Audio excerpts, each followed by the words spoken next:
그 검찰을 그 상당히 중호했던 문재인 정부 사람들이 왜 그 검사 윤석열을 그렇게 호감을 가졌는지, 검사 윤석열한테 그렇게 호감을 가졌는지, 뭐 그때 당시 그렇죠. 뭐 예. 의원들이 뭐 충직하고 정관 강직하다, 예. 뭐 성렬이 형, 뭐 국민이 그렇죠. 사랑하는 검사, 막 예. 등등등 어마하게 막 극찬을 해댔지 않습니까? 예. 그게 제가 가장 좀 인상 깊게 본 게 그 윤석열 검찰총장 청문회였댔죠. 그 청문회였었는데 그 당시에 이제 예. 막판에 거의 거짓말한 게 드러나지 않습니까? 이제 예. 그 변호사 소개시켜준 그 대목 네. 윤우진 전 세무서장인가요? 예, 그 사건 관련해서 그 부분이 드러나는데 거기서 뭐 그때 그 당시 이제 국민의힘이죠. 그쪽 의원들은 그걸 맹공을 하고 네. 거짓말을 했으니 사퇴해야 되는 거 아니냐 이런 식으로. 그걸 또 열심히 방어를 쳐준 거는 또 민주당 법사위원들이었거든요. 그렇죠. 평소에 정말 검찰에 대해서 상당히 그 문제 의식 갖고 있던 그런 사람들이었는데 그 의원들이 그때 그랬고 그때 금태섭 의원이 그때 민주당에 있으면서 금태섭 의원이 거짓말하면 안 된다. 이건 자격 없는 거 아니냐. 이렇게 얘기했더니 뭐 정청래 의원이었나요? 나중에 원래 공부 잘하는 사람들이 학교에서 공부 좀 했다는 공부 잘하는 애들이 항상 저렇게 바른 말한다고 뭐 이렇게 비꼬기도 하고 그랬는데 예, 그런 걸 봤을 때는 아까 제가 말씀드렸듯이 검사 윤석열은 우리 편이다라는 그런 시각을 갖고 있었던 것 같아요. 아니 저는 이제 지난 대선 때 당연히 그 검증 취재를 하면서 윤석열 검찰총장의 인사청문회 2019년 7월달에 열렸죠. 예, 그거를 다 읽어보면서 정말 이거는 정말 정치인들 내로남불의 결정판이다. 예? 그렇죠. 그래서 이게 뭐 모르겠습니다. 내년 총선 때 정말 민주당이 이게 좀 제대로 반성하고 정권을 잃은 거에 대해서 정말 제대로 반성하고 또 이제 앞으로 그러면 잘하겠다라는 측면 이런 것들을 좀 보여주려면 저는 개인적으로 그렇게 생각해요. 당시 법사위에 있었던 그 의원들 법사위 이분들의 좀 뭔가 좀 통렬한 반성이 있어야 되지 않을까. 그때 유일하게 뭐 이제 했던 게 이제 뭐 금태섭 의원하고 최이배 의원 정도가 이제 그렇죠. 좀 했는데요. 예. 아무튼 저는 이 그 윤석열 검찰총장 인사청문회 속기록은 그 민주당이 반문 교사로 삼아야 될 텍스트라고 생각을 합니다. 예. 근데 아무튼 조국 사태 이후에 이제 그런 호감적인 평가가 완전히 정반대로 갑자기 바뀌었잖아요. 바뀌어버렸어요. 180도로 예. 바뀌었어요. 예.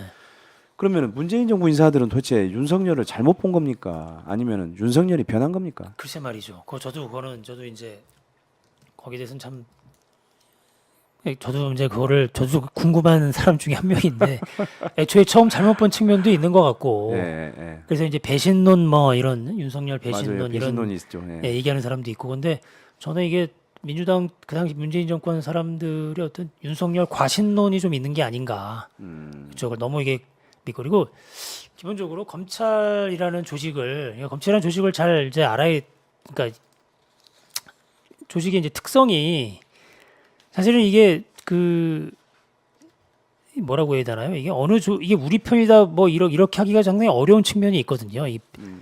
일단 기본적으로 수사할 내용이 있으면 수사 대상이 있으면 이분에 대해서는 수사 논리에 따라 그냥 가는 조직이에요. 이 조직이. 그렇지만 이제 예전에 그런 것들이 한쪽으로 치우치지 않게 정치인 수사할 때는 이제 뭐 잘 아시다시피 네. 만약에 여당을 한다. 그럼 야당도 좀 그죠? 거기에 맞게 뭐 옛날 대선 자금 수사도 그랬고 그런 중요한 수사들을 그렇게 했단 말이죠. 근데 지금 검찰은 유일하게 이제 그런 모습을 보이지 않죠. 무조건 야당만 지금 하고 있으니까. 거의 국민 눈치를 안 보는 것 같은데. 예, 지금은 그래서 예전에 이제 검찰 고위 간부 했던 이런 분들 얘기 들어보면 좀 옛날엔 그런 신용이라도 했는데 지금 좀 너무한 거 아니냐 이런 얘기를 많이 하시는데 그런 사람들이 이런 얘기를 하는데 그러니까 당시 민주인 정권에 있던 사람들이 이 검찰을 우리 편으로 만들 수 있다라는 그런 착각을 했던 거 아닌가. 예, 그런 좀 오류가 있었던 거 아닌가 그런 생각이 들어요.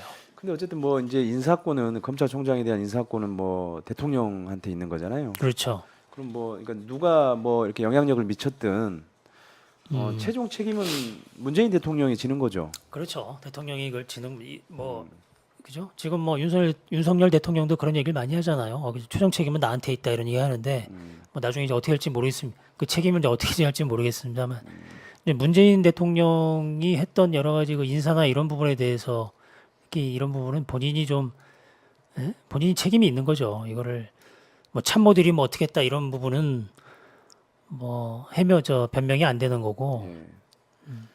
그러니까 언젠가 그 사실 이제 그러니까 문재인 정부의 공과가 당연히 있겠지만 그 가장 큰 과는 어떻게 보면 이제 정권을 재창출하지 못하고 예. 그것도 본인이 임명한 검찰총장이 이제 다른 당에 가서 대선 출마해서 사실 당선돼서 결국은 이제 정권이 교체된 거 아니겠습니까? 예. 사실 뭐 그게 뭐 가장 큰 과겠죠. 사실 정권을 유지하지 못하는 게 지지자들 입장에서는 사실 그렇지 않겠습니까? 그렇죠. 예, 예. 지금 이 적폐 수사를 지금 이제 생각해 보면 적폐 청산을 꼭 지금 그 적폐 수사 형태로 꼭 했어야 됐느냐 이런 부분에 대해서는 좀 아쉬움이 많이 남는 겁니다. 왜냐하면 적폐 청산이 이게 사람을 꼭 형사 처벌하는 형태로 꼭 가야 되느냐 이런 논란이 그때 많이 있었거든요. 예. 예. 지금 결과가 아무튼 사람 형사 처벌했더니 지금 다 사면에서 다 풀어줬잖아요. 네. 청산된 게 없는 거죠. 지금 인적 청산된 것도 없고 오히려 수사를 받았던 MB 때 그 주요 인물들이 다시 지금 복귀하고 있잖아요. 그러니까 이 사람을 처벌하는 형태로 적폐 청산을 하지 말고 오히려 그 제도적 그 청산 이런 것들을 좀 했어야 되는 거 아니냐 이런 얘기들을 많이 하죠 전문가들이. 예를 들면 뭐 지금 뭐 문제가 되고 있는 교육 개혁 특히. 예. 근데 사실 문재인 정권에서는 거의 안 했죠. 네. 예. 그다음에 무슨 연금 또 뭐 노동 비정규직 문제라든가 이런 또 보건 쪽 전문가들은 그때 상당히 그 보건제도 이런 것들을 보건 개혁이라든가 의료 개혁 이런 걸 하기 좋은 때였는데 물론 이제 코로나가 있긴 있었습니다만 그런 부분에 대한 개혁을 제대로 못한 거에 대해서 매우 아쉬워하고 있죠. 그래서